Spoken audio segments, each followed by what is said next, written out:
Seltzer Kings. Podcasts. Death is your art. You make it with your hands, day after day. That final gasp, that look of peace. Part of you is desperate to know, what's it like? Where does it lead you? And now you see, that's the secret. Not the punch she didn't throw, or the kick she didn't land. She merely wanted it. Every slayer has a death wish.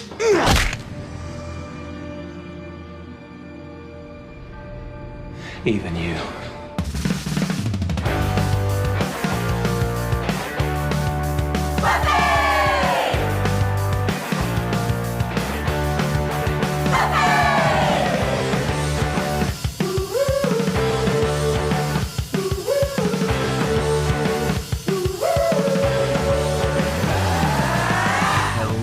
Everybody, welcome to another episode of Boys Watching Buffy. We're just two boys watching every episode of Buffy the Vampire Slayer for the first time, giving our review, our reaction. We're your hosts. I'm Joe Welke. I am Vance.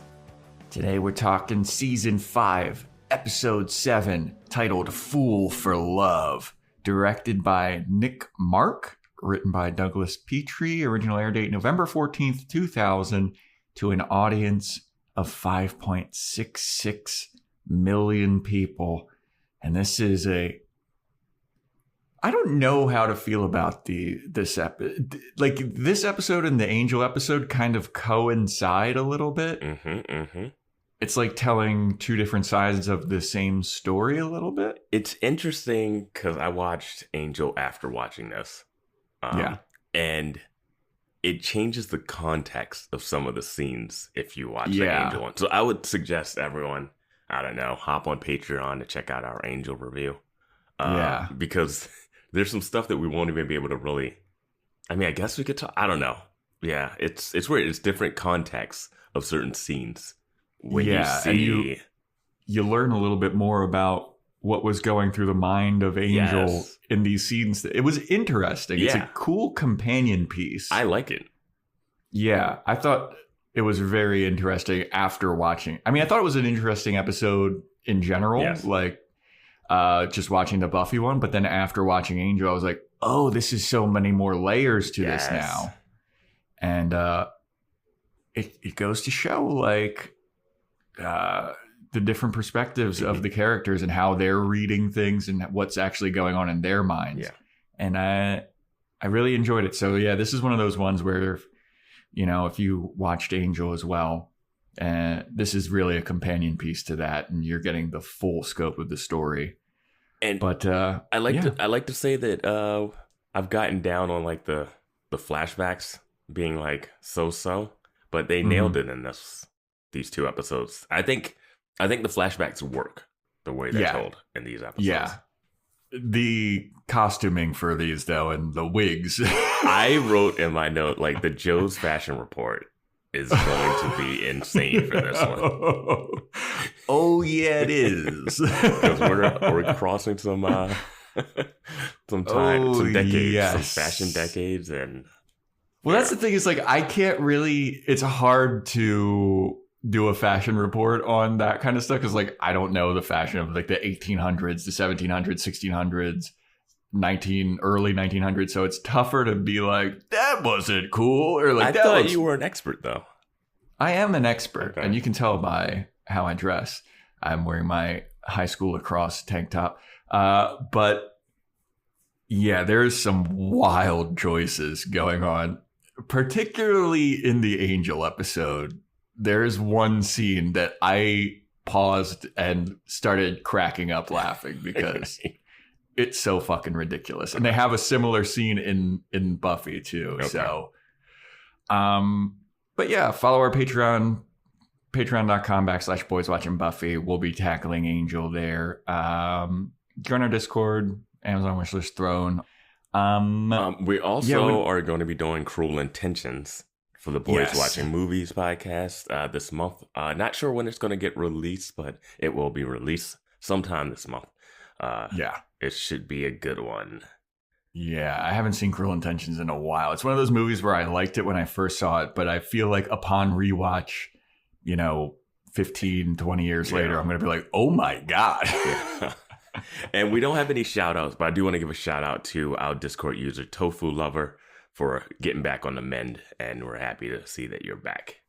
Yeah. That's awesome. All right. Also to get a shout out, Apple Podcast reviews, rate and review, and then Spotify screenshot, send it to my DMs, etc. All right, let's get into this episode, shall we? Yeah. This one starts off with a Spike recap of everything that he's been going through, his now love interest in Buffy, his lustful nature. And then we also get a little bit of a Drusilla recap of like, oh, hey, remember her? She was somebody. I forgot that Spike's nickname was based off of him torturing people with railroad spikes.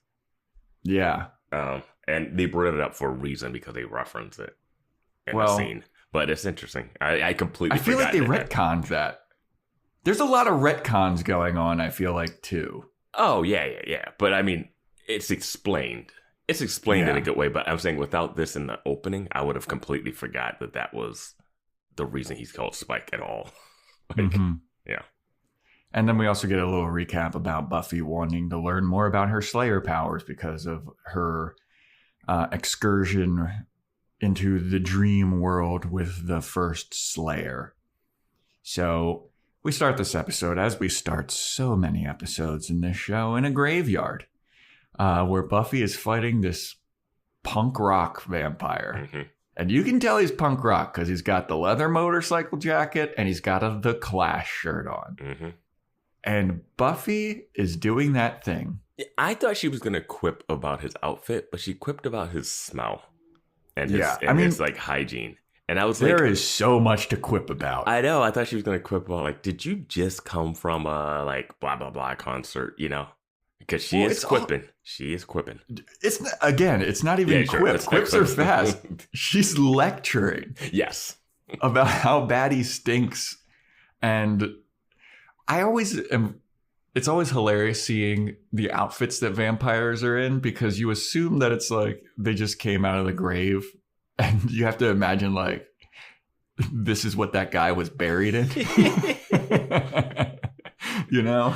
Yeah, not everybody wants a suit. He's got a big poofy like teased out hair. You could bury me in a t-shirt and a hoodie. I'd be fine. Everyone the parents and family members be like, oh, that's so no. But I'd be like, yeah, dude, I want to be comfortable when I'm on. Send me to God in some comfy ass athletic wear, please. Like if you're a ghost, you wear what you died in versus probably what you're buried in. So yeah. So Buffy is just monologuing to this guy about how bad he stinks and she's fighting him and they're going back and forth. She's got her stake out. She's ready to stake this dude, but he grabs her stake and stabs her with her own stake. And I saw that happen. I was like, good. Yeah. I was like, and finish the job, vampire? He just pauses. And he's just like, he seems more shocked that he was able to do that than anything. Yeah, he's like, oh, I'm not even like big bad. Yeah. It's like, I'm just the run of the mill guy. I was like, I'm sorry, I didn't mean to. I forgot that you're the main character. Yeah. But I love that. I love that he caught her slipping, man. Because she is like, did he catch her she's slipping? She's going on. I feel like he did. Buffy got too cocky, dude. She is lecturing this guy. Yeah. She is way too cocky, which is interesting because we find out that that's not the reason that she got. Like throughout this episode, it's not because she was cocky. Being too cocky isn't the reason a Slayer gets like defeated. Yeah, well, according to Spike, anyway. Yes, according to Spike, which is like now according to basically because he says it, because we see it. That has to be what is true. Because this episode does not do anything to say, no, you're just being cocky. Calm down. Yeah. But dude, when I saw after her talking at this vampire for so long and then he just like turning the tables, like, shut up, stabs her in the stomach. I was like, you know what? That's kind of what you get. You should have just taken this guy out. He's just a run of the mill, nothing vampire. We are losing so many listeners. They're like, they want Buffy to die? I want her to take her shit seriously. Is what I want.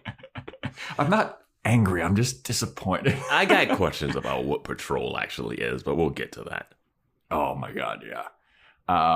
So yeah, Buffy is like shocked that she got stabbed in her gut, and she's like looking down at it, and the vampire is even like, "Oh fuck, I did that? Oh shit, all right, yeah." Buffy pulls the stake out and she runs away, and well, kind of like limps away, like as good as you can run away with a gaping stomach wound. A major abdominal wound. Yeah.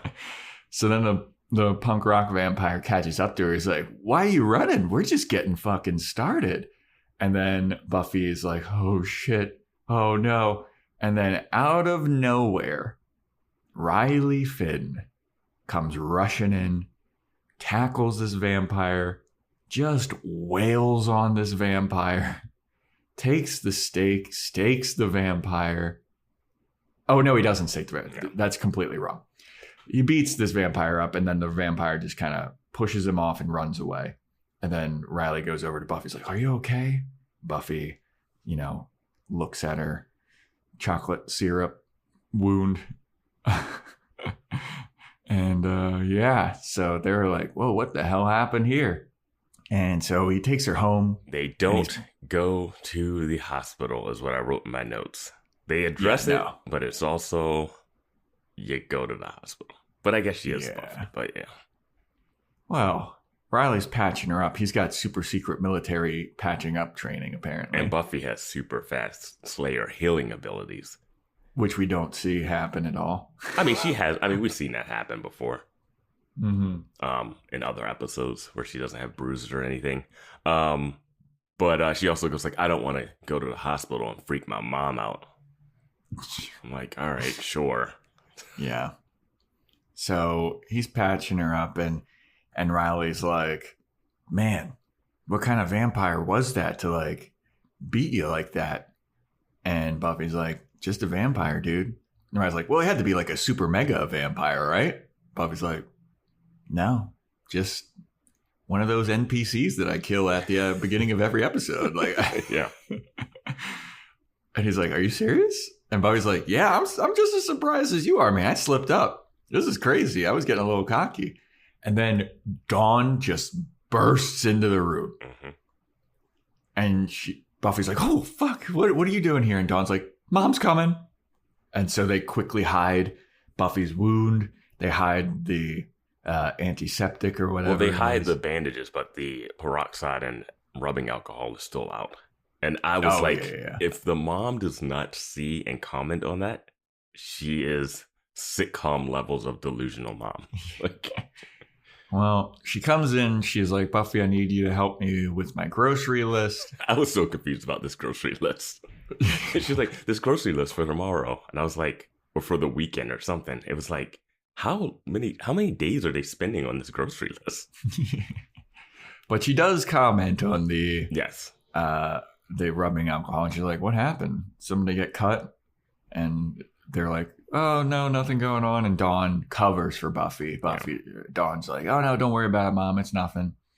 And so Joyce is like, "Oh, okay. I'll just believe you. Goodbye. Grocery list. Don't forget about it." And she leaves. And then Dawn's like, "Did I totally cover for you for something Slayer related?" And Buffy's like, "Yeah, you did. Thanks, Dawn." And she's like, "Cool. I'm cool." And then Buffy's like, "You want to see what actually happened?" And Buffy shows her like the giant cut that she has. And Dawn's like, "Whoa, awesome." Yeah. And Buffy's like, "Well, because of this, can you take over some of the household chores?" And Dawn's like, "Oh, man, that's some bullshit. I covered for you." Yeah. And so Buffy's like, "Please, will you please take care of that, Dawn?" She's like, "Ugh, fine." And then Riley's like, "Why don't you stay home and rest up for the day? I'll go out on patrol with the group." What now? What is patrol? I know that they've been mentioning this forever, but is patrol like, are they just out killing? Because they go to the Bronze a lot, and they go out to like things at night, you know. And a lot of times Buffy's banging Riley, you know. Yeah. So like, patrol doesn't seem like an every night thing. It doesn't, like, I don't know what patrol is. The way that this show goes, I feel like patrol is any character of the main Scoobies just leave their house and go anywhere. I feel like it's like gonna be shit happening. I feel like it's like walk around the cemetery and stab a vampire. Yeah. Like, I understand, like, oh, this vampire got loose, we need to track it down. Sure, that's patrol. But like, they're just like roaming around. And I'm like, at this point, there are thousands of vampires in Sunnydale. Like, I was thinking about this. Like the numbers, like it's so many. As I was watching this episode, I was wondering throughout the show at this point, I wonder how many vampires Buffy has killed. Like, there has to be a counter. Somebody has to have like gone through every episode and been like, all right, she killed 2 in this one. She killed 5 in this one. Like, what is the numbers? Because it's got to be at least like 100 at this point. She's at hundreds, definitely. There's so many. We don't even know how many she killed on that spree of bad girlness with Faith. Like, yeah, they were just going into vampire nests and just murking them. I mean, I remember they had that conversation where Riley was like, I've killed like 7 or whatever. Yeah. And Buffy was like, that's it. Well, even this episode, Spike is like, you've killed hundreds or thousands of us. Yeah. Yeah. He's like, yeah, we just keep on coming. Yeah. It's like, there's a vampire that night with Buffy later in this episode in the Bronze. So why are you guys just patrolling the cemeteries? Like, I don't know why you have to go do it.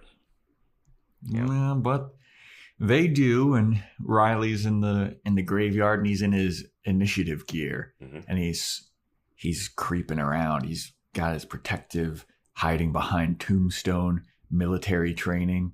He's giving hand signals to the rest of the gang, which is Willow, Xander, and Anya, and nobody understands what this is. And they're eating chips and have no weapons out and are not dressed as... They're treating this like they treated the Dracula episode when they ran into Dracula and they were like, whatever.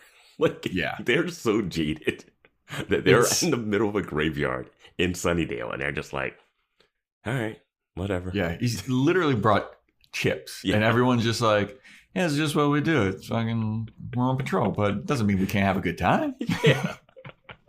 Like, I mean, I'll talk more about it on the fashion report, but the outfits that these people have on, this motley crew, they look like they do look like Scooby-Doo characters. Like, it's so bright. Yeah. It's so bright in this like shadowy, grayed out. Like, it's so funny looking. Yeah. And they're looking at Riley doing these hand signals from his military training, and Willow's like, what do you think he's doing? Like, what does that mean? And they're like, I have no fucking idea. This guy's out of his mind. Let's just ask him. And then Xander's like, hey, Riley, nobody knows what the fuck that hand signal. What are you doing? Does that mean to follow you or what? And then Riley's just exacerbated, just like turns around and is like, no, yeah, the hand signal meant eat chips loudly and scream to be a beacon for vampires to come and find us. Yeah. And they're like, all right, fine, we'll get rid of the chips, but not before Willow grabs like a handful and she's like, like, don't you want, I don't even know. Like, I just don't know what they're trying to, like, are you going after this one specific one? At one point, Riley says, I'll cover the graveyards if you guys want to cover something else, or I'll cover the cemeteries. We've seen a map of Sunnydale. You cannot cover the cemeteries.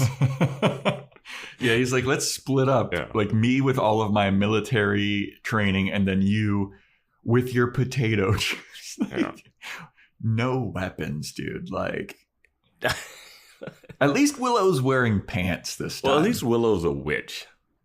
Yeah, true. Like, yeah, at least.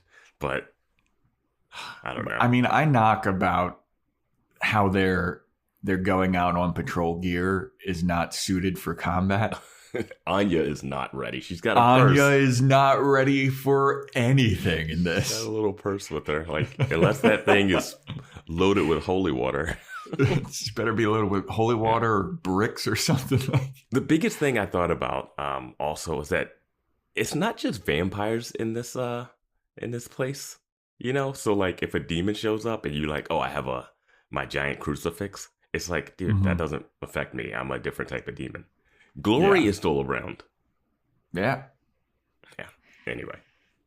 Yeah. So after this, Riley being frustrated with the Scoobs, we go over to Giles and Buffy researching old Slayers, and they're trying to figure out like how previous Slayers have died, because Buffy's now paranoid that she's going to die. She was like, dude, Giles, this was bad news. I just slipped up and got caught, dude. And I got to figure out how all of the old Slayers died, because I know that there's an expiration date, and I'm trying to make my expiration date quite long into the future. So let me see where they slipped up and what happened with them, and we can figure out exactly how I can avoid certain death. And so they're researching, and there's not a lot of details about like their last battles or how they died. And Buffy's like, how am I supposed to learn from their mistakes if nobody has any detailed record? You got fucking detailed records about every demon, detailed sketches of every demon and vampire, pictures of Darla, pictures of all of these things, but you don't have any record of like how Slayers died. Like, what the fuck is this? And that Giles kind of explains like, well, Watchers usually don't do that because it's too heartbreaking for them to recollect and relive. And it's like, dude, come on. Yeah, man. that's what I thought too. I was like, these are the same Watchers that when they turn 18, they take their powers away and shove them into a house with the vampire to see if they'll survive.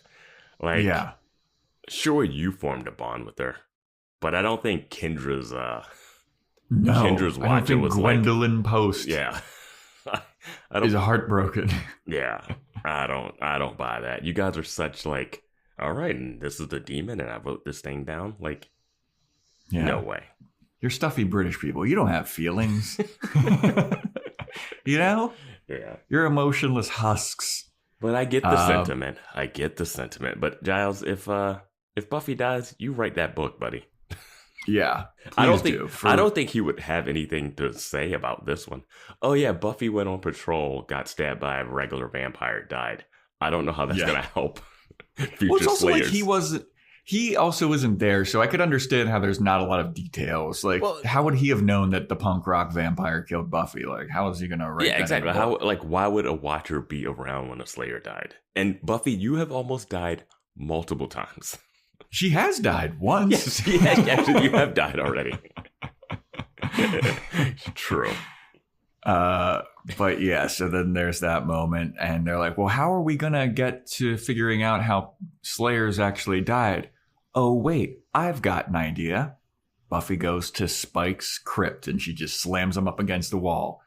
And Spike's like, this isn't hurting as much as usual. What's going on? Mm-hmm. And Buffy's like, I came here for information, and I want to know how you killed 2 Slayers, right? And he's like, yeah. She's like, I want to know how you did it. I want to understand like what their mistakes are. And Spike is like, all right, well, if you're going to get information out of me, we're going to do things my way. So then they go to the Bronze, and Buffy's buying him beers, and he's like, Buffy like flashes a bunch of cash. She's like, I'll pay you for this information. I know that you care about money. And Spike is like, well, this is a good beer, or this is a terrible beer, and the only thing that would make it better is I want wings. So you have to buy me some buffalo wings, and then I'll tell you the information. I do find it interesting that Spike eats food, and in Angel, food eating is like, oh, the thing I miss because I'm a vampire. Yeah. I mean... like, it's... yeah, I mean, we've talked about it. Can they taste? Yeah, I mean, it seems like he likes food. Like he doesn't. He probably doesn't. He probably doesn't need to eat food, but he can eat for pleasure. Yeah, I mean, they can drink. annoying. They can drink and smoke and do drugs and shit. Yeah, but Buffy turns around to go get him the wings, and she winces because of her stomach stabbing. And Spike notices this. He's like, oh, okay. He should have been able to smell her bleeding. Right, dude?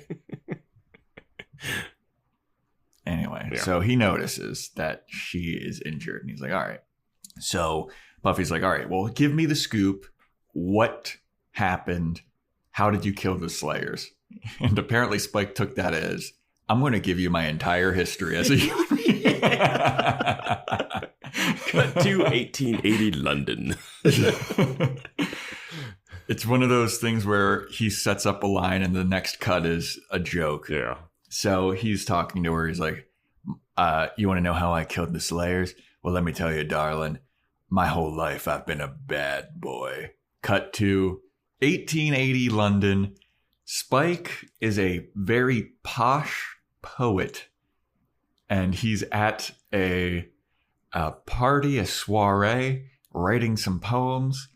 And there's people around having a debate about whether we like the police or fuck the police. Spike stands up. He's like, I trust the police. They're good fellows. I don't think it was about the police at all. Are you serious? I'm pretty sure I think they were talking about the murders that were happening in town. And then he was like, I care not to even bother myself with things like that. Well, people were talking about, like, yeah, should but that's we not let the police intervene? I don't think that's what they ask him about, though. Well, I think that he says something about, like, I trust the police to get to the bottom of it. He does say, I trust the police to get to the bottom of it, but he's talking about, like, the murders. They like these disappearances and murders that have been happening because, obviously, they are vampires. Around. Yeah. And he's also in a hilarious wig. Dude. He looks amazing. I love the fucking wig. I love it. I love this look. I will say this look completely transforms him, and it was like, wow, what a transformation in this guy. Yeah. He looks so different. He's got little glasses and this poofy giant hair. Mm-hmm. But so yeah, he's been writing all this poetry, and some bully guy like yanks one of his poems from him. And he's like, oh, what have you been doing? You've been writing more poetry. Takes his poem and he reads it aloud to everybody. And it's like a love poem. And he uses this big word, effulgent. And then after the guy reads it aloud, the whole party starts laughing at Spike. And he grabs his poem back and he runs away because he's hurt. And somebody comments like, yes, that's William. We call him William the Bloody because of his bloody awful poetry. Yeah. And someone's like, I'd rather have railroad spikes shoved through my ears than to hear this or something like that. Or eyes or whatever, something like that. Yeah. It's like, oh, that's where the Spike moniker comes from. I guess he took it from that thing that he barely overheard. This is one of those things where you remember in Captain America Winter Soldier when Nick Fury's like, the last time I trusted somebody, I lost an eye. And you're like, oh, what happened to Nick Fury that he lost his eye? And then in Captain Marvel, it's revealed that he got his eye scratched out by a cat. Mm-hmm. And it's like, oh, well, that took away all the coolness. An alien cat. I feel the same. I feel like this was one of those things with Spike. I think this would have been one of those things if I had cared ever about what his nickname was. Like, I didn't care. Like, I've never been like, oh, no, when is he? Like, I haven't been watching the show, been like, when is Spike going to get a railroad spike and kill someone? You know, like, I completely forgot that was his, like, history. Until I saw the, like, the intro recap scenes. And I was like, oh, okay. It's also funny because we get that intro recap to be like, oh yeah, the railroad spikes. This guy talks about, oh, I'd rather have railroad spikes put through my head than to hear the poetry. And then throughout the rest of this episode, which is a Spike flashback origin story, he kills no one with a railroad spike. Well, I'm fine with him not killing it. The interesting thing is, how did the Watchers get that information wrong? Because Giles is reading that out of a book, right? So the Watchers have taken pre-Spike I mean, maybe Spike eventually did kill people. Yeah, you're right. Like, how did the Watchers come about the information that Spike is William the Bloody? Yeah. Yeah.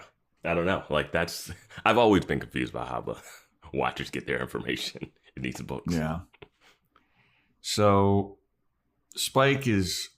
William the Bloody is fully embarrassed. He retreats. He runs over to a couch where his crush, Cecily, is sitting. And he's talking to her and he's like, oh, all those barbarians, they don't get us. We are appreciators of fine art. And I know that you appreciate good poetry. And like, maybe my poetry is not the best, but I know that you can appreciate like the effort and the artistry of poetry, right, Cecily? And Cecily is like, I have a question for you, William. Are your poems about me? And William the Bloody is like,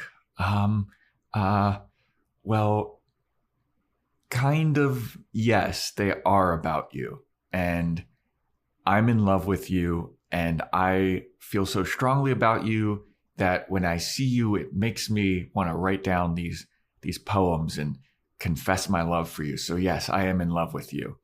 And Cecily is like, oof, well, that sucks because you're a loser. You're nothing to me. You are beneath me.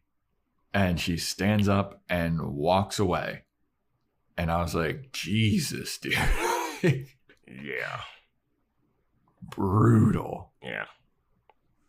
So, of course, William the Bloody is very, very upset about this. He leaves the party and he's roaming the streets of London and he's ripping up his poems and he's crying. He's like, oh, this is fucking bullshit. My love, she doesn't love me back. Bumps into Angel, Drusilla, and Darla. Yes, they do not reveal that it's them, but as soon as he bumped into that big guy, I was like, that's definitely Angelus. Yeah, and you see him with Darla on his shoulder or under his arm. Yeah, I think you see Darla, but you don't see Angelus. They kind of play it where you don't see who he bumps into necessarily. Yeah, it's like from behind. Yeah. You don't see their faces, but they kind of don't really notice him. They just kind of bump him with their shoulder, and it's like whatever. And so he runs away, and he's like sitting in an alley, and he's crying. And who shows up but Drusilla? Drusilla shows up. She's like, oh, my dear, why have you been driven to tears? And Drusilla's back, people. It's been a while since I've had to dust off my Drusilla impression.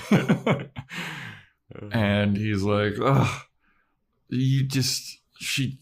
I don't know what you're doing here, but my love, she didn't appreciate my poetry. And Drusilla's like, oh, they just don't appreciate the wealth that's in your heart and your mind, love. And she's like caressing him, and he's like, what do you want, lady? Then he's like, what's going on here? Are you trying to rob me? Because I don't have any money. She's like, no, I don't want the only wealth that you have that I'm interested in is in your heart and your mind. And I can tell that she uses the word effulgent because she has like mind reading abilities vaguely.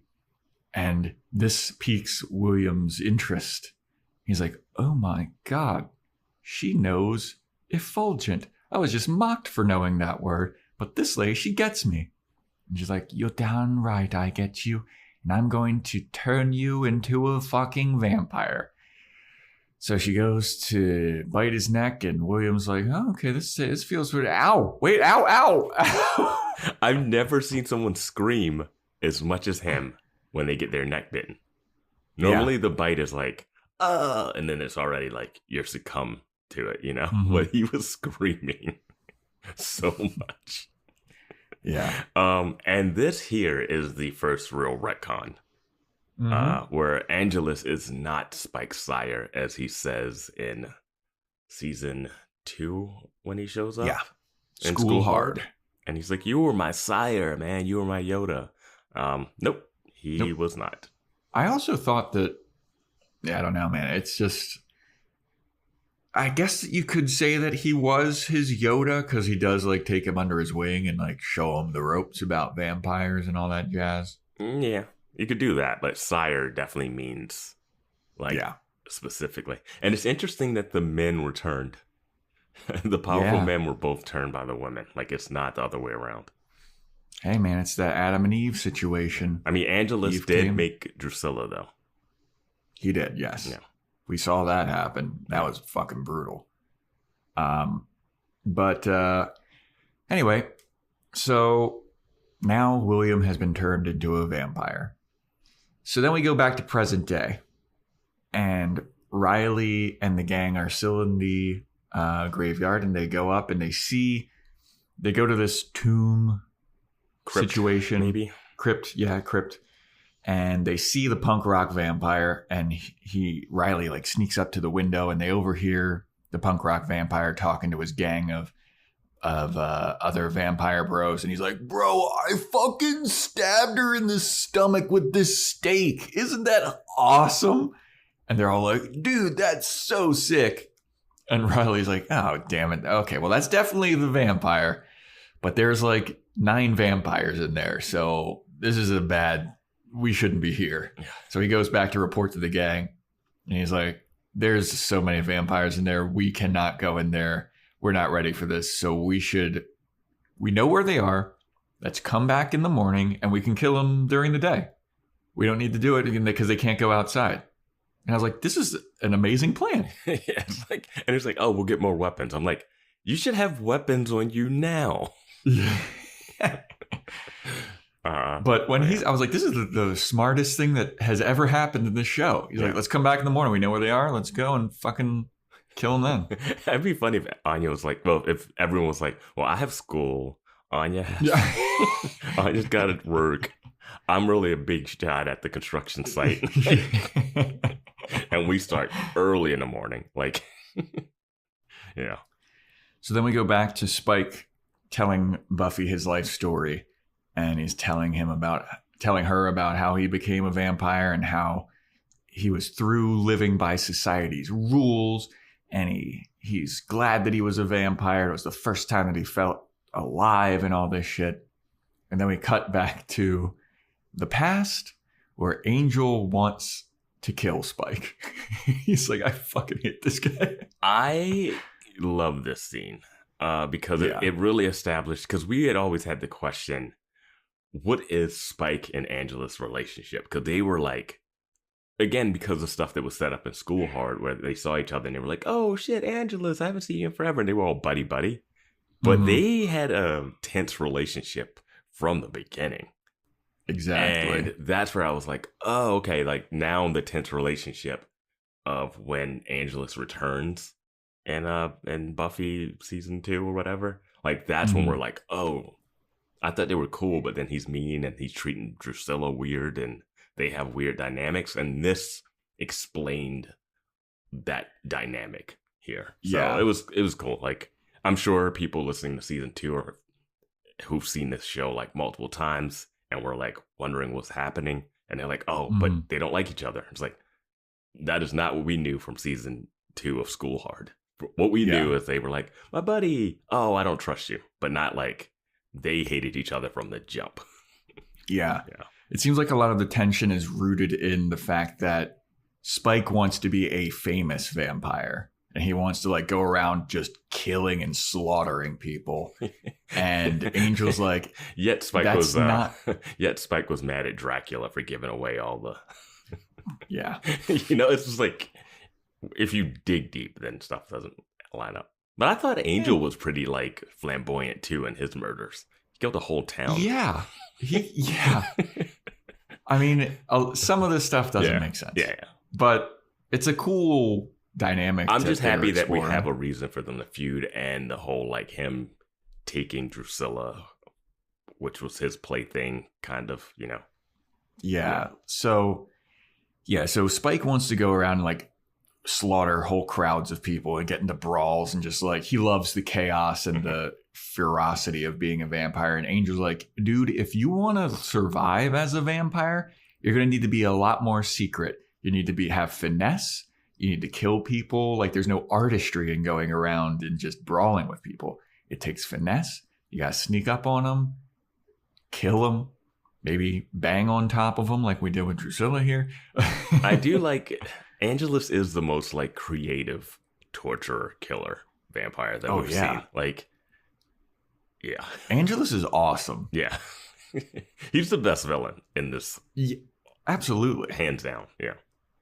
And then so Spike is like, yeah, whatever, dude. Fuck off. You're a piece of shit. And then Angelus just like, he's like, tell me why I shouldn't kill you. He like throws him onto a thing. He's got a stake. And he's like, I will fucking do this right now.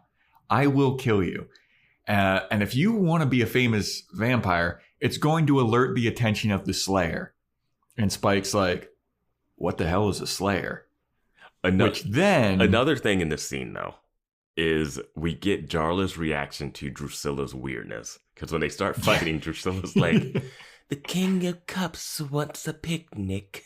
And Darla like rolls like, what is this? And we get more of that in the Angel episode, but I love Darla's reaction to Drusilla because this is something we have never got because they never crossed over. And it is so good because they're so opposite of each other.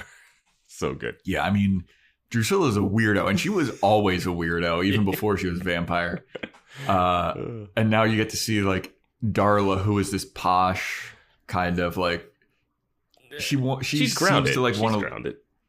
She wants to kind of live the high life, though. Yeah, but, like, she's also, like, doesn't say weird, cryptic things. Well, yeah. And seeing her having to interact with Drusilla, they're like, this is going to be a great thing. She's got visions, and now they're dealing with the reality of like, oh fuck, we got a crazy lady. I'm like so surprised Darla hasn't tried to kill Drusilla multiple times. Right? Yeah. Like, as much as Angelus hated Spike, Darla should have been that way, which is like, shut this fucking crazy lady up. So good.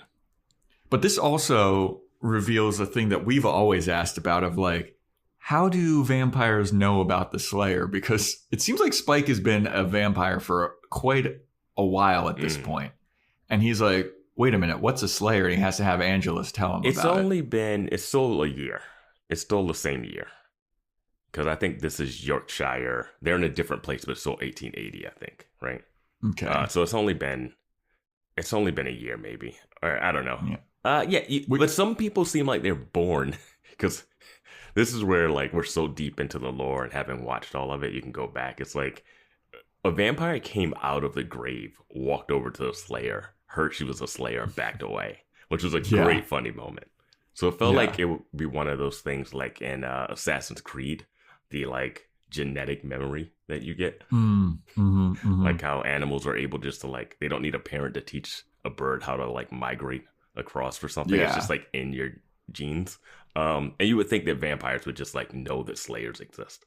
Yeah, but apparently not. Yeah. Also, this is like where Spike insists on being called Spike. Yes. Because Angelus is like, William, you're such a dummy. He's like, I told you it's Spike now. Like, okay.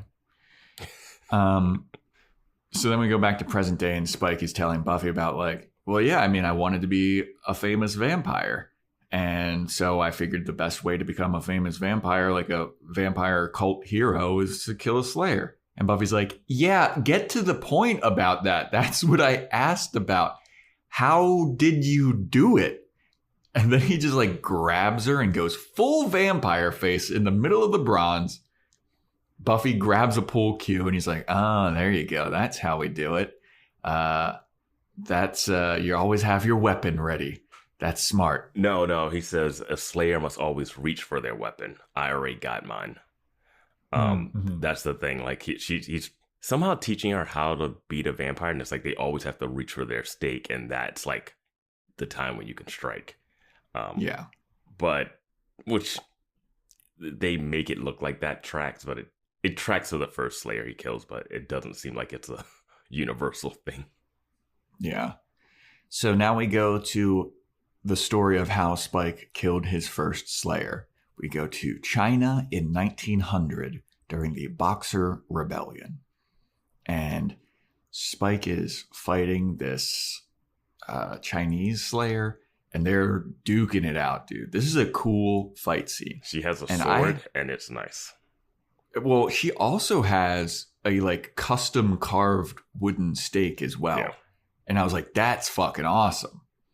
They do it good in China, dude. Yeah, how come Buffy doesn't have a custom one? Even Kendra had Mr. Pointy, that she nicknamed. Yeah, and Kendra's was like curvy and like wild looking. Buffy's is just like standard run of the mill steak.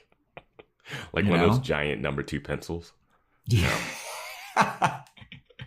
I wonder if so we've learned that there's a Buffy video game. I wonder if like there's an upgraded steak that you can like get as you get a Mr. Pointy and it's got like more powerful staking abilities. There was a game that came out more recently where it was a girl and she was fighting a bunch of demons and vampires. I forget what it was. And she was like, it was like she was dressed in like a really like sexy schoolgirl outfit and like she quipped and killed. But it wasn't Buffy related, but it had that same vibe. I'm sure Discord people will fire it up. There's probably also like 90 games like that. There was one specifically maybe about like 15 years ago or so that came out. 10 or 15 years ago, maybe. Okay. But yeah, so Spike and this lady are fighting and Spike keeps very narrowly escaping being staked.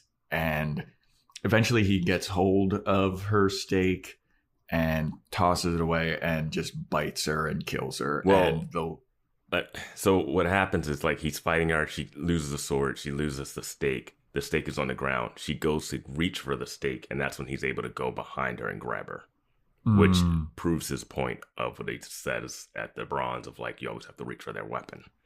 Yeah, and so he bites her, and she's like talking to him in Chinese, and she's like, "Please tell my mom that I'm sorry and I love her." And Spike just throws her down. He's like, "Sorry, love, I don't speak Chinese." So good.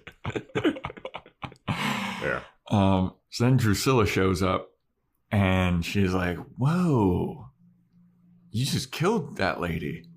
And Spike's like, "Yeah." She's like, "That was a slayer. You know that, right? You killed a vampire slayer." And Spike goes, "Yeah, and I sucked on her blood. And let me tell you something. Slayer blood is an aphrodisiac."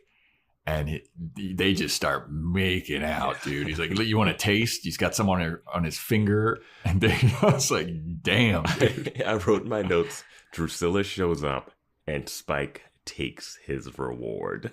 It's like a 30 Rock quote.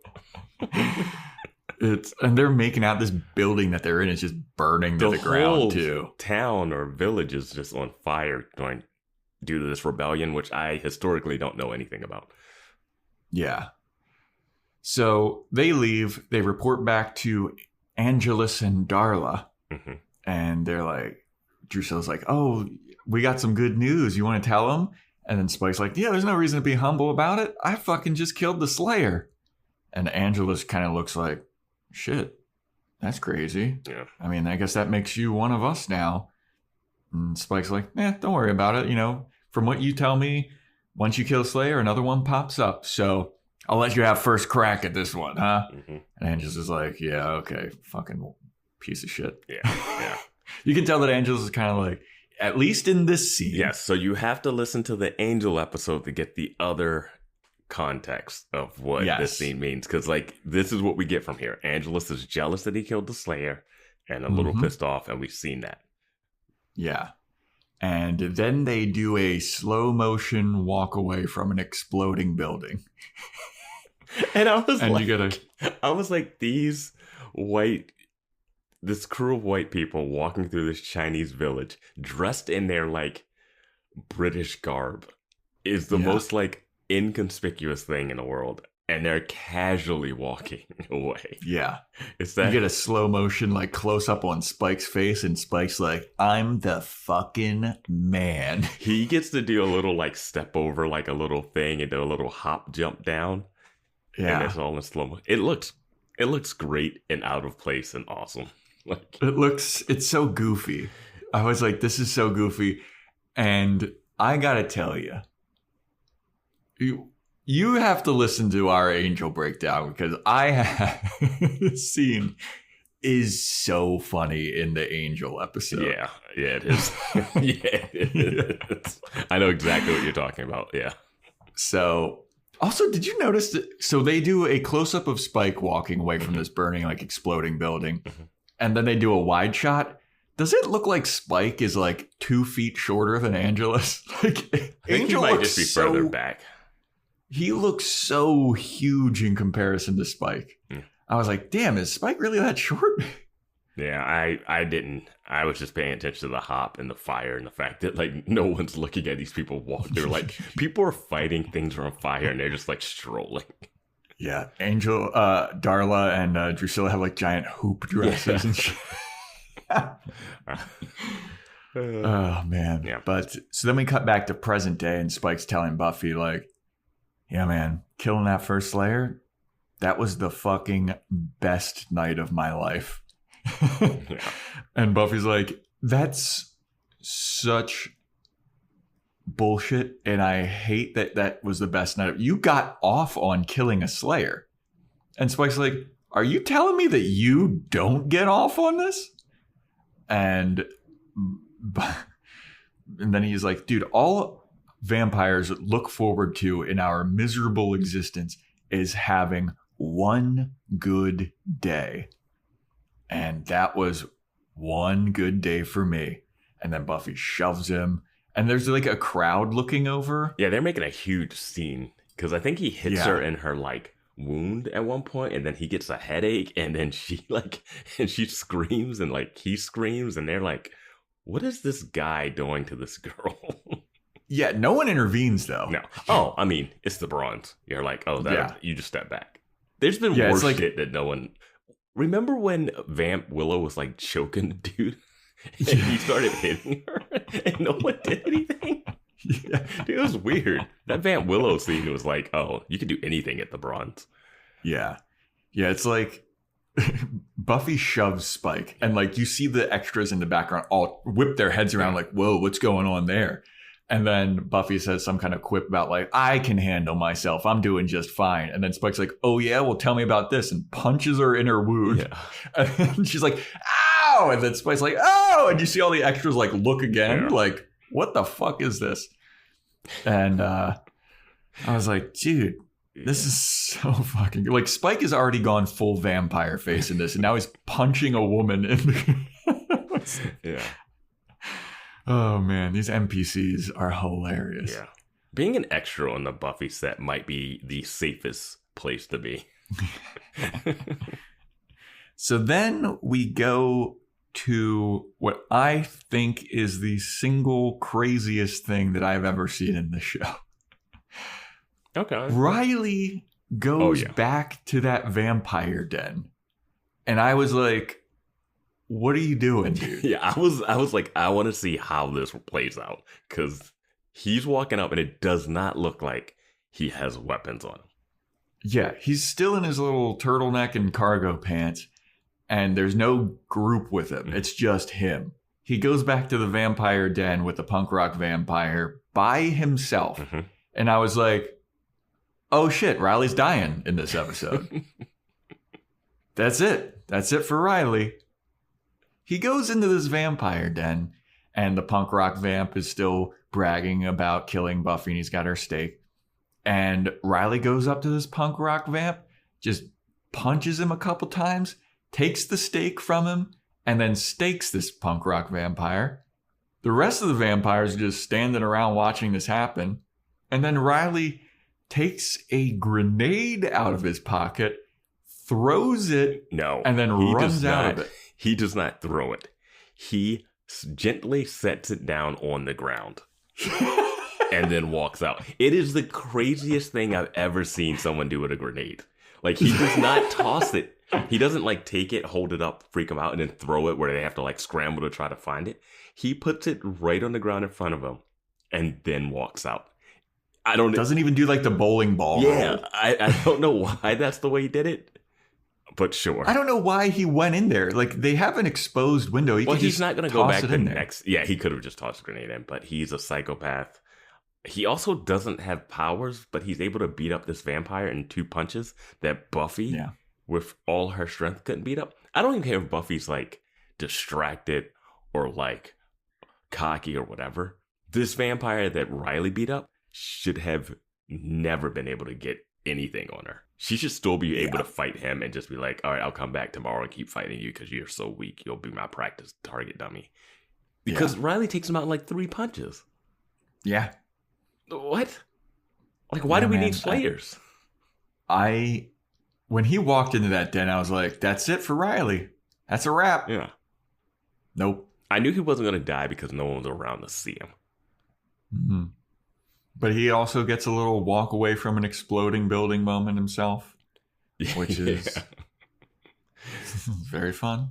I want to know what the report is in the papers about this crypt being exploded.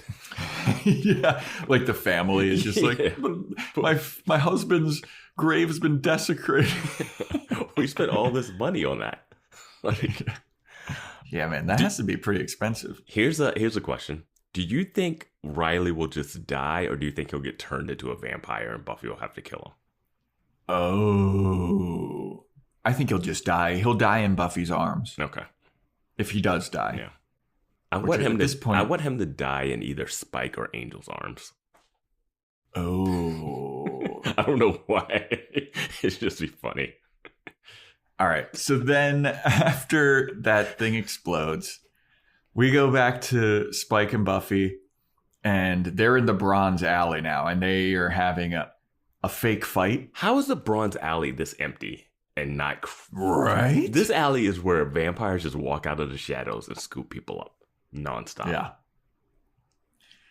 Completely empty right now, so that Spike and Buffy can have a fake fight, and Buffy's like, how come you're not like in pain?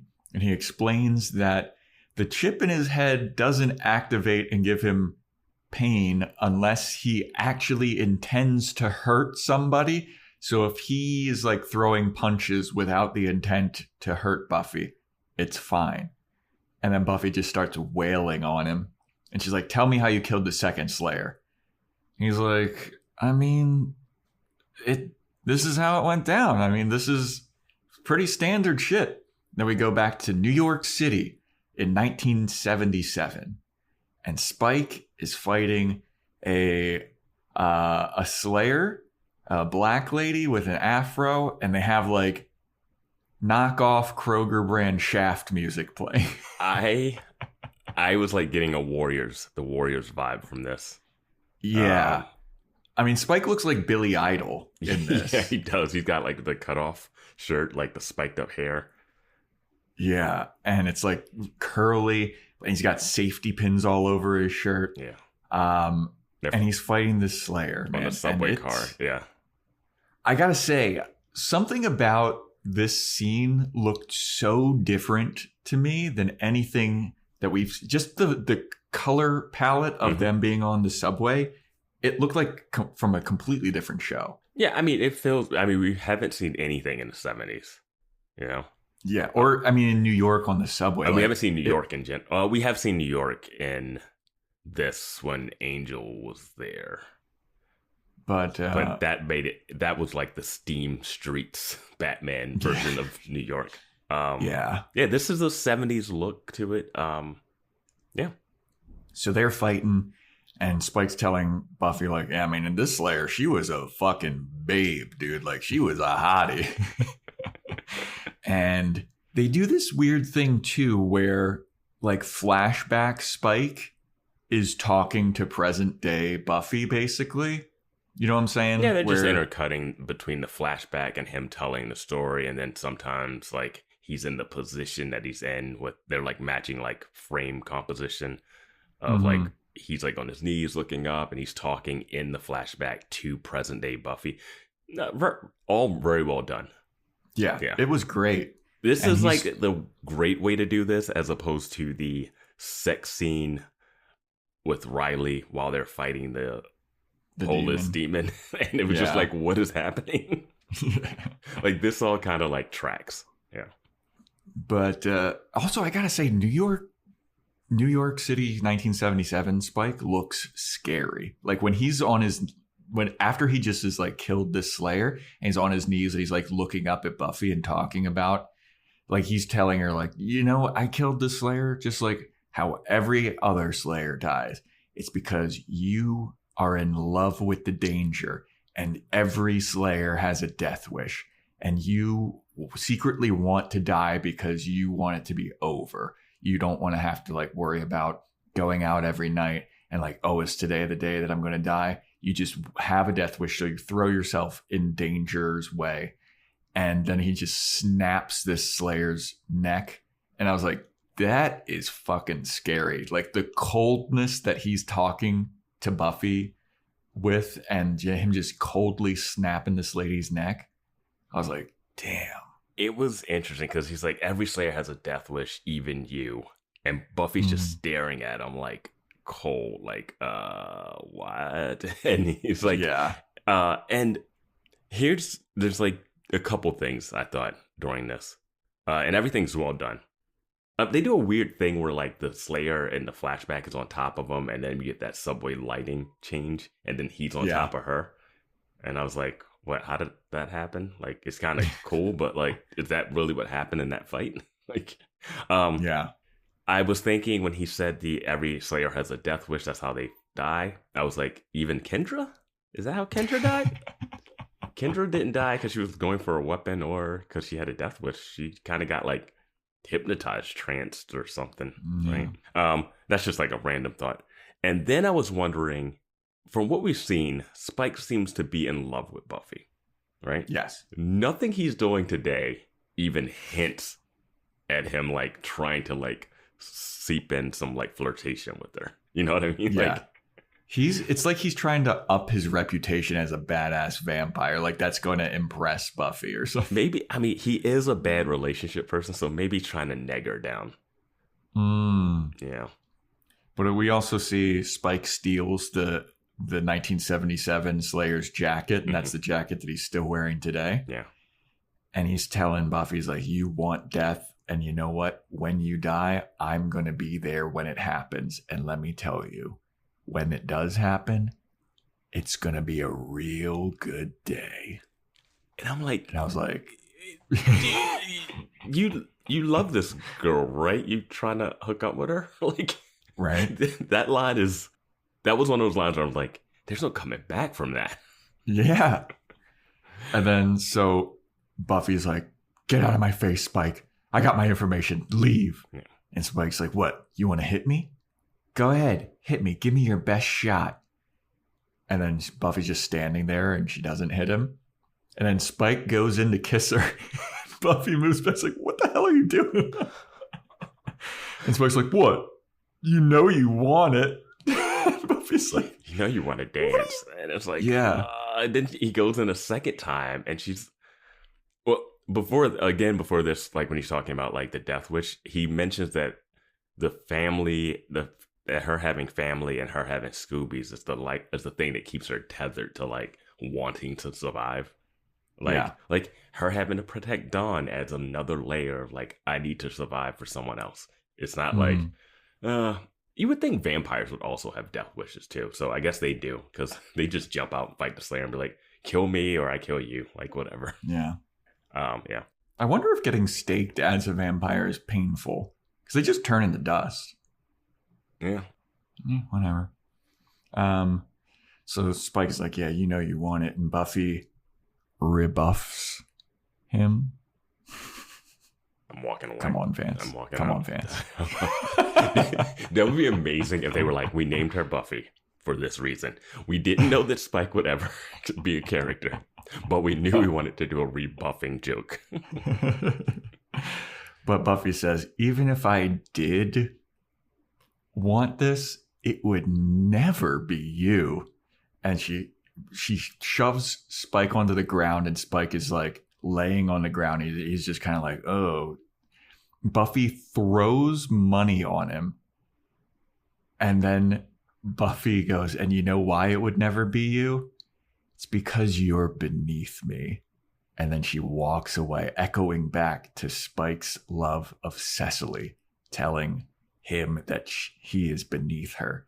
And then Spike whimpers like a tiny little baby, counting his money. I felt for him when he's like picking up the crumpled dollar bills and like he is like broken. Like we've seen his heart broken before when he was a human, and now his heart's broken. Like here's a vampire, and I'm like, damn, she just echoed the beneath me thing, and like that's his trigger. I was like, all right, that's good. That's good stuff. It was so sad seeing him crying, picking up his money. Like, I don't know what it is about that, but it was so. I liked that they held the shot on him, so you saw the whole range of emotion of him like being hurt and then turning that hurt into like anger and frustration.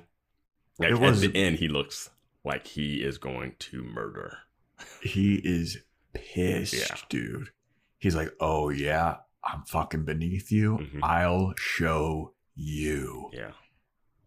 I gotta say, this whole scene, I fucking loved this whole scene. Like Spike retelling the 1977 thing and like the way that they weave the storytelling between 77 and like it was so good. Yeah. And I'll say this, we never see any more of Riley and we never see any more of the rest of the Scoobies this episode. No more Giles. Like they are not a part of this. And then there's no follow-up to Riley blowing up that thing. I guess we'll figure that out next episode. But yeah. So Spike, now that he is seeing red, he goes back to his crypt and he's gathering up some weapons and he's muttering to himself like, she thinks I'm fucking beneath her. I'll show her. Harmony's there and she's like, Spike, honey, what are you doing? You're going to try and kill the Slayer? He gets a shotgun before the act break, loads it up with these shells, and it's like, Angelus would have done something more clever and torturous. He's just shotgun, game over. And I love this because I was like, that's Darla level of, I'm just going to bring 2 guns to this fight. Like, I'm like, why is no one... bring my shotgun to a steak fight. No one has tried to shoot Buffy with a gun besides Darla. I'm like, yeah. So he's loading up his shotgun and Harmony's like, what are you doing? He's like, I'm going to fucking kill Buffy. Right now, I'm sick of her bullshit. And Harmony's like, dude, I don't mean to be like raining on your parade, but you're going to get your ass kicked, dude. Like, you've tried to kill her with this chip in and it always goes bad. Remember the last time you tried to do it? You were in pain. Like, that chip won't let you do it. And Spike's like, that pain will only last for about 2 hours, but putting her out of her misery is going to last for forever. I'm done with her. And then we have a flashback. Wait, because I want to talk about that 2 hours thing. So he can still do stuff? Like he could still hit Xander in the back of the head with the pipe and just have to deal with the repercussions later? Because you're a vampire. You've dealt with pain before. Like, I feel like, oh, I'm just going to be sore for a bit, but I'm hungry and I need to eat blood. So I'm just going to bite someone's neck for a minute. Yeah. Like, I mean, dude, the more we think and like the chip thing is explained. Well, he's like, well, if I'm not doing an attention, I can throw punches. Like, it's like they keep adding these like little layers. I'm like, just get it out of his head. Like Harmony doesn't have it, but like you could still have a conversation with her, right? Like, you could still talk to vampires that don't have the chip. I don't know, man. The chip is making less and less sense. They're gonna find out that chip didn't even work. Yeah, it's all psychosomatic. So Spike runs out, and as Spike runs out, he runs into a flashback to he and Drusilla in South America or wherever. I think it was South 1998 America, right? South America. Yep. Because that's where they escaped to after they left Sunnydale. These vampires be traveling. Right, dude? Getting to China, London, U.S., South America? It's insane that they have not come across rays of sunlight. But, and Drusilla's talking to Spike like, dude, you can't let this Buffy the Vampire Slayer thing go, can you? And he's like, what are you talking about? I came all the way to South America for you. I did this all for you. And I got to catch you running around on me with this fucking guy. And we get a glimpse of that demon that Drusilla was cheating on Spike with. Yes. And it is hilarious looking. It is a slimy, antler-having giant demon. It is, and he's like, I'm sorry, dude. I didn't know this was a girl. And he's holding a beer, and it has this like perfect like South American like look to it. It's so good. Yeah, and he's just like, this is awkward. I'm sorry. I didn't know that she was with somebody. And Spike's just looking at him like, damn, dude, like, fuck. And Drusilla's like, dude, I can smell Buffy all over you, and she's all over your mind. You can't let this go. I mean, and I know that, like, does she say something about, like, I know that you're thinking about her when we're banging? Maybe. I do remember she said something about, like, I have needs, talking about hooking up with that slimy man. I'll admit, I don't remember the dialogue exactly for Drusilla thing, because I was just too hyped that they actually revealed the slimy demon. Yeah. It was awesome. Yeah. But basically, Drusilla's like, dude, I can't be with you because you're still hung up on Buffy. Mm-hmm. You're obsessed. Because she kept escaping your grasp and you couldn't kill her. And I can tell you're obsessed, and you know it's kind of ruining your life and ruining my life. And we cut back to Buffy at home now. And she goes to Joyce's room, and Joyce is acting kind of weird. She's packing like a weekend bag. And she's like, hey, Buffy, have you seen my conditioner? I was like, yeah, it's like under the sink. And Buffy's like, what are you packing for? Is Joyce packing conditioner? That's exactly my question. She has like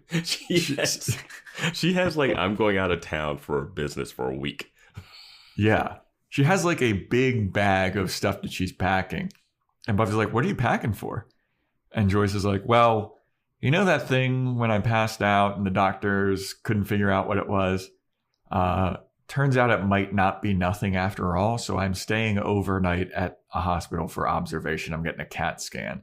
And I was like, why are you packing this conditioner? You can go a day without conditioner. My thing was like, so wait, were you ever planning on telling them? Right? What, are you just going to sneak out in the middle of the night? Yeah. Like, that's super weird. It was very weird. And like Buffy earlier is like, I didn't want to go to a hospital. I didn't want to freak out my mom because I just got like stabbed or something. It's like, your mom was about to sneak out to the hospital and she didn't tell you because she wanted to freak out. Like I was like, oh, that's why the grocery list meant something. And it was like, oh yeah, like, did you not ask your mom, like, why do we have to talk about the grocery list for like a day later? Because like we've never done before. Like, and just she's like asking about the conditioner, packing a giant suitcase in front of her for an overnight stay at the hospital. Like, yeah, you just need a little bag of something. Like, are you showering at the hospital? Who knows? That's what I was like, dude. And also, shouldn't Buffy and Dawn know where you're gonna be? Was she gonna just sneak out? Dude, especially in a town full of demons and vampires. I wrote, Joyce is getting a CAT scan, staying overnight at the murder hospital. The hospital that we just saw had demons that like bone marrow in it. Yeah. I wrote, she's packing a giant bag for a one-night stay at a hospital. Getting a CAT scan done. Getting a CAT scan, they're going to put you in... Staying over They're going to put you in one of those... Yeah. They're going to put you in one of those robes anyway. It's not like you need clothes. Yeah. But yeah. It's not like you're going to take a shower with a full standing shower with conditioner. Yeah. But whatever. Yeah. Then I wrote, they might be killing Joyce off. Yeah, that'd be. I mean, this is like a kind of. I feel like I predicted something like this where it was like, but Joyce has something like cancer, and Buffy's like, this is the one problem I can't stake. Yeah, and I was like, they gotta be able to solve it with magic. Yeah.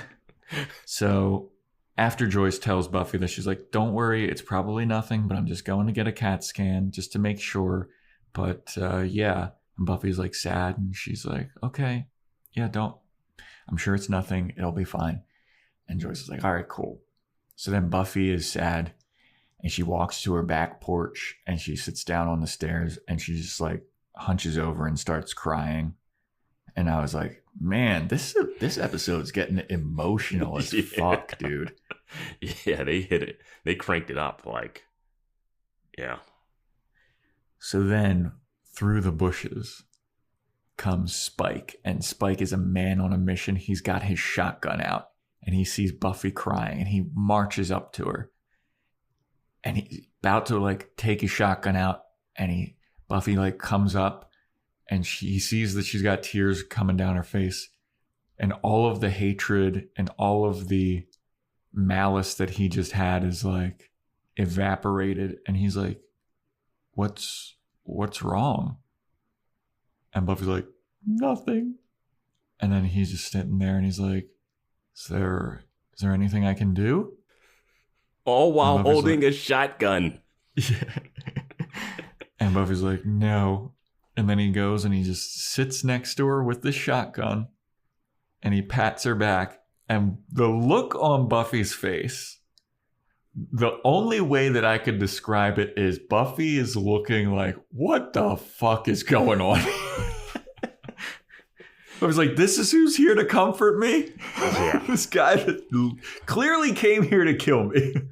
I would love it if next episode Buffy's like, Riley, where were you? Spike was there for me. You know that's what's going to happen. And he'll be like, I didn't even know. You didn't even know your mom was going to the hospital. He's like, I was doing your patrol. The look on her face is hilarious. Like, she can't believe what's going on. This is such I'm so conflicted by this scene because it works, but it's weird. And it's, I don't know, man. It's like, we've been trying to figure out how they're going to make them get together, right? Mm-hmm. And he was talking earlier, like, the family keeps you tethered. That's why it makes you want to live. And I'm going to find a day when you're like, I don't care anymore. And then this happens. So, yeah. And then Spike's just sitting there with her. Like, he pats her on the back mm-hmm. or just like holds her back for a little bit. And then he takes it off. And then they're just like sitting together for quite a while. And like, that's how the episode ends. And I was like, geez, dude. I don't know how I feel. I was like, oh, this has got emotional. Yeah.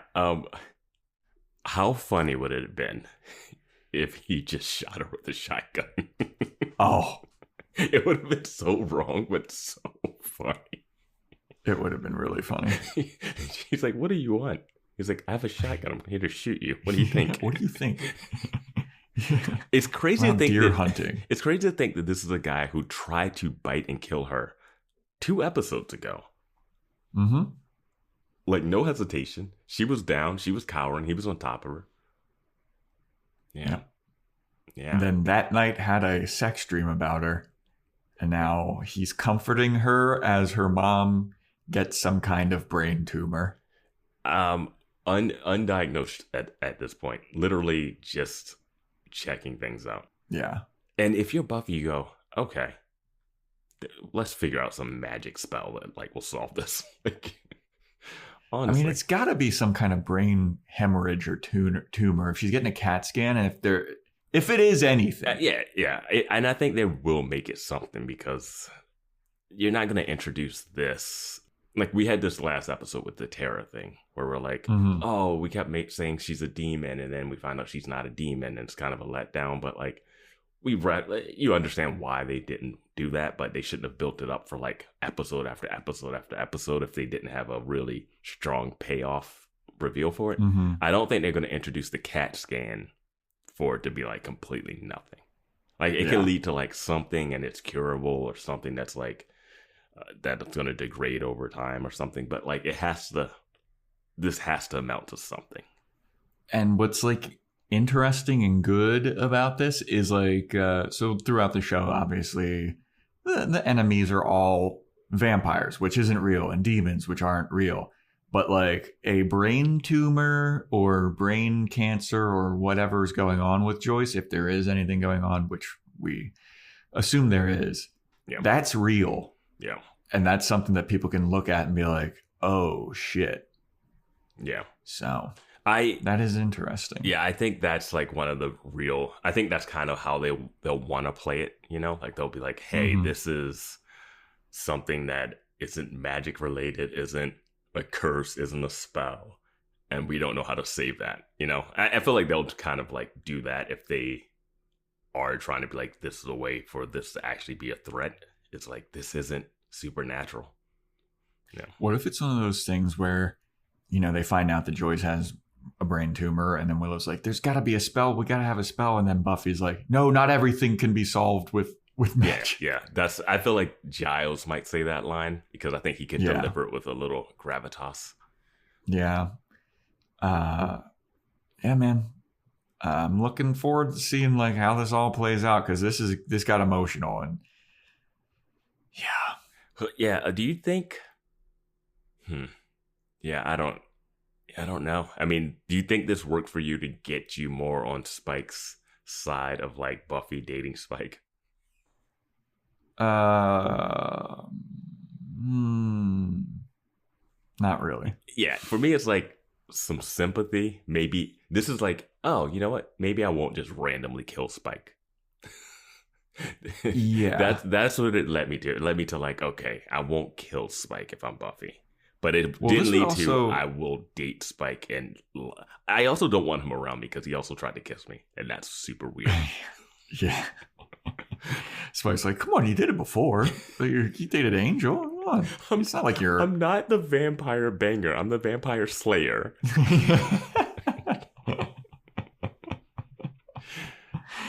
I think that the Spike... I just can't... I feel like it would be an unrequited love thing with Spike. Well, I mean, we have it as unrequited right now. But I just can't see how Buffy gets there. I can't... The show's working it, man. The show's trying. This is the best effort the show's got, but it's like, oh, she's sad because her mom's... Like, if she wasn't crying, he was just going to try to shoot through the windows or something? I don't... Who knows? Yeah. The next episode is titled Shadow. Demon in people's shadows? Shadows are demons? I think it'd have to be... Okay, so vampires don't have shadows because they can't be in the sun, but I guess you can have moonlight shadows. Yeah, and like streetlight shadows. Yeah. There's got to be a demon in shadows. It can only exist in shadows, type of deal.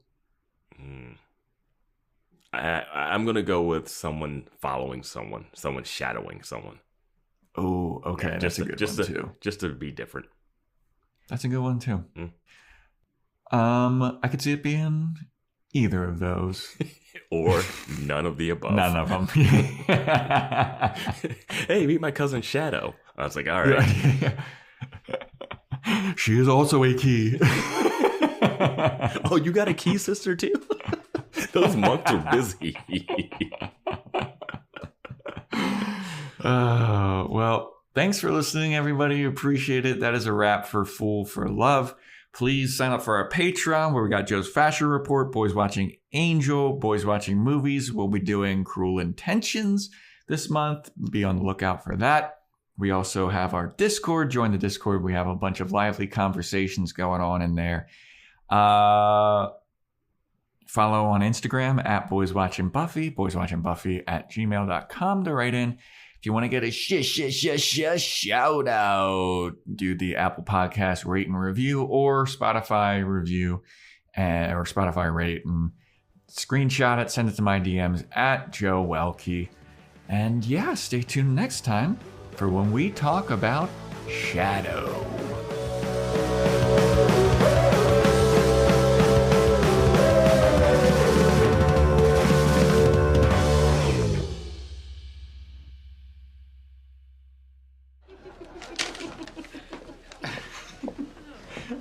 That's actually one of his better compositions. Have you heard? They call him William the Bloody because of his bloody awful poetry. It suits him. I'd rather have a railroad spike through my head than listen to that awful stuff. Seltzer Kings podcasts.